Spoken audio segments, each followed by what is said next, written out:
नमस्कार, आप सभी का एक बार फिर से स्वागत है हमारे YouTube चैनल रंजना ज्ञान मार्ग में। आज हम बात करेंगे श्राद्ध पक्ष में एक बहुत ही सुंदर कथा की सुनाएंगे। एक ऐसी कहानी जिसे हम जानेंगे अगर किसी के पास पुत्र न हो तो उसका श्राद्ध कौन करेगा। तो चलिए हम कथा का आरंभ करते हैं। एक गांव के किनारे एक कच्चा मकान था। उसमें एक ब्राह्मण रहते थे, हरि नारायण। वो बूढ़े हो चुके थे, उनके बाल सफ़ेद हो चुके थे, शरीर से दुर्बल हो गए थे, लेकिन संकल्प अभी भी अडिग था। जब पितृपक्ष का दिन आया तो आंगन में कुशा बिछाकर पीतल के थाल में जल और तिल रखकर अपने माता पिता का श्राद्ध कर रहे थे। मंत्रों की धीमी गूंज में उनका स्वर कभी कांपता तो कभी मजबूत हो जाता और आंखों में आंसू टपकते जा रहे थे। उनका अनुष्ठान पूरा हो गया और उन्होंने अपने आप में कहा, माँ बाबा, आज मैंने अपना कर्तव्य निभा दिया। एक चिंता मुझे भीतर से सताती है, जब मैं चला जाऊंगा तब मेरा श्राद्ध कौन करेगा। मेरी तो कोई संतान नहीं है, यह श्राद्ध की परंपरा तो यहीं थम जाएगी। उनका मन यह सोचकर भारी हो गया। आंगन में बचे हुए अन्न को कौवे खाएं तो उन्होंने धीरे से कहा, तुम भी मेरे पितृ के देवदूत हो, पर मुझ इस तरह से कौन खिलाएगा। उसी समय उनके पास एक अनाथ बालक गोपाल आ पहुंचा। वह हरि नारायण को अक्सर पानी भरना और छोटे मोटे काम करने आता था। गोपाल ने भोलेपन से पूछा, बाबा आप क्यों रो रहे हो, श्राद्ध तो हो गया।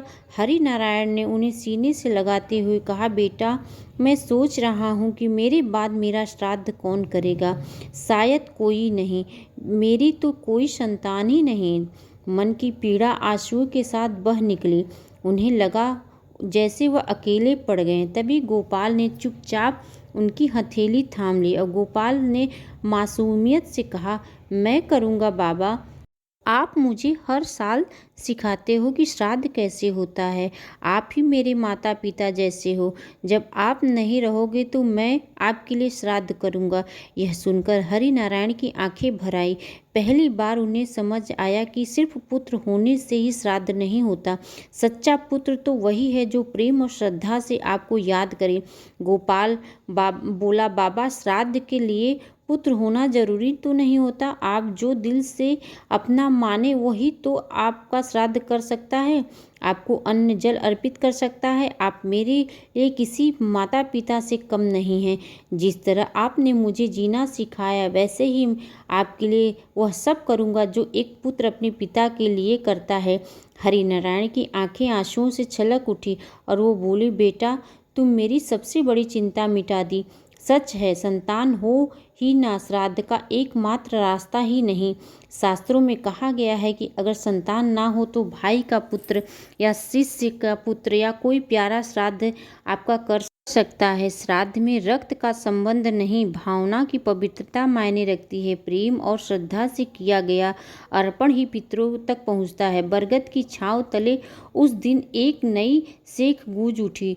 श्रद्धा अधूरी नहीं रहता जब तक कोई सच्चे दिल से तुम्हें याद करता है। तो यह थी आज की एक बहुत ही सुंदर कहानी।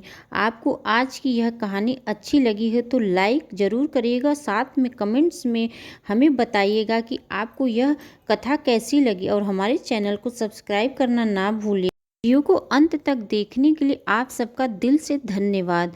मिलते हैं एक और इसी प्रकार की वीडियो के साथ। राधे राधे दोस्तों।